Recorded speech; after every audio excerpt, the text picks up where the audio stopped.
values because we are a Catholic board and our moral purpose is in that faith-based education. But the cultural content also needs to be there.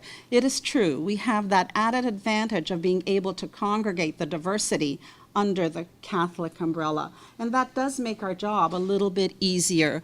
But we could just as easily turn our back on the various cultural diversities that are out there. And I know that we don't, and I pray that we never get to that point. We have a number of initiatives that make sure that our communities recognize themselves within our board. We have steel bands across the board and across our many schools from all cultural backgrounds. We have celebration of Black History Month. We have cricket that celebrates the Commonwealth Games and the Commonwealth traditions. Several schools bring Bollywood dance lessons to celebrate the color of their pageantry and in their cultural celebrations. Our schools place a priority on purchasing culturally relevant books for our libraries, and we've been very direct and very specific to our schools as they replenish their resources to make sure that that cultural element is present in the mandatory curriculum books as well as the resources that we find in our library and in our software. Our Black History Month materials, once again, celebrate Black leaders like Martin Luther King, Coretta King, Nelson Mandela, etc. You may have seen the City TV news coverage of a Northern First Nations exchange involving students from Notre Dame Catholic High School as well.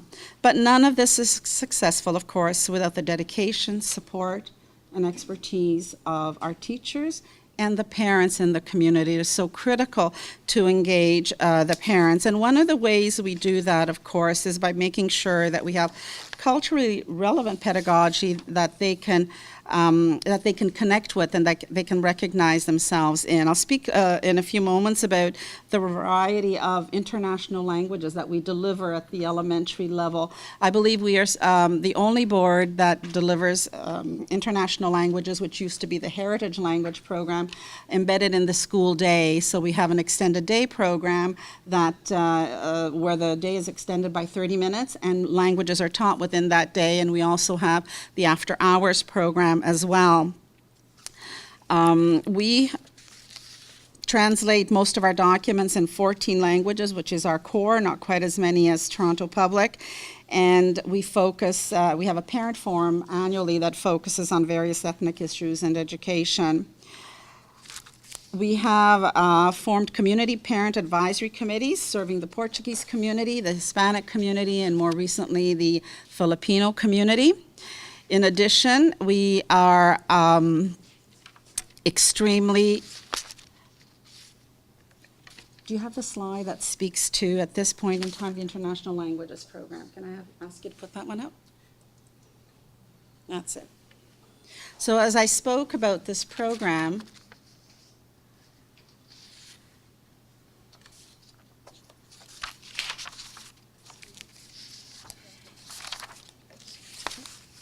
thank you. The left? Awesome. Thank you so much. Okay. So we offer instruction in 23 languages, extended day programs in 49 schools, and then the after hours program for 2.5 hours on Saturdays and some on Sundays as well.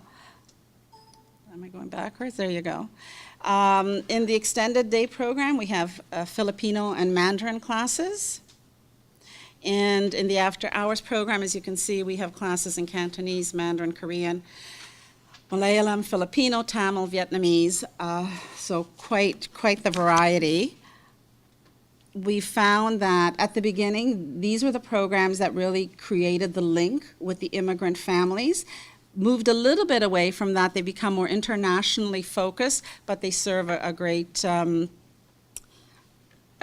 role nonetheless. Our population in 2013, the 9,100 you see there are of children who were born outside of the country, so were born in these areas. But our total population in the TCDSB is roughly 1/3 of our student population. We have about 92,000 students, and 33,000 of them share in that ethnic and cultural diversity that is in East Asia, South Asia, Southeast Asia, and Central Asia. Significant, 1/3 of our population. This is our students born outside the country over time, just briefly to show you, and the background where these children come from, as you can see, extremely varied.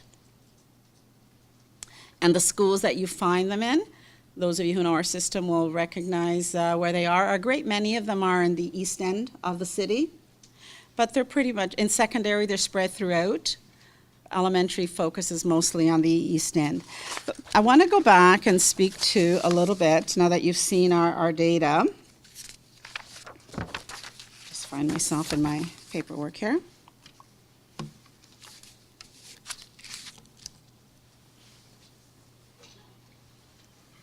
That's fine.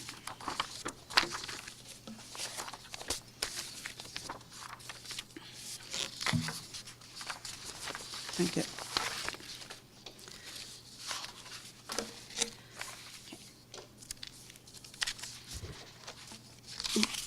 Donna spoke to what she would like to see as her tenure finishes and what she hopes she would leave behind as a director, and I'm paraphrasing here. And there's a lot of that we share from the point of view of acknowledging that it's all about relationships. If you don't have that relational piece built, then anything you do really doesn't hit its mark. The mantra I like to repeat as I meet people is that it's all about shared leadership and collective responsibility. No one person can do it alone. I certainly know I can't. And no one person can lead the fray. We don't just lead from the front. You lead from the middle and you lead from the back. You have to make sure that people are attuned to what you're saying and appreciative of the message you're putting out. I know that the population that we're here to speak about today, the Asian population, is a significant number in our board, has made a significant contribution, and we're proud of working with them and ensuring that that message is integrated in our curriculum. The bigger picture of multiculturalism is critical. I'm looking forward to the rest of the speeches today as you move it a little bit outside the school system to see how that can be translated into day-to-day living, having lived that experience myself. I know, having come to this country as an 8-year-old, English not being my first language, the struggles to learn a language, the struggles to meet my parents' expectation that I do better than them. They gave up everything so that I could realize their dream. That's a lot of pressure on a young person, and we see that in our young people, and we want to make sure that we deal appropriately with those pressures. When Donna spoke a little bit about some of the pressures inherent in the Asian communities to excel and how that can be detrimental, I think that's certainly critical in this community, but it's not absent from the other immigrant communities as well. So we want to make sure, as part of a mental health initiative, that we recognize that we have caring adults in our schools who recognize the signs and can intervene appropriately. So that's a key focus for us as well. What's left to say is that we're really proud to be working with the Asian communities. We're proud of their accomplishments. We're proud of their leadership, and we do see a significant move in our students to being more present. Our last 2 student leaders were from that background, and they did a tremendous job. When I attend our student leadership conferences and meetings, it's great to see an increasingly growing population in that group as well, being the non-traditional male white person that's there as a student leader, but really reflective of our community. It's growing. We're proud of it. We commit to increasing our efforts in celebrating and serving the communities. Thank you for your attention. I look forward to the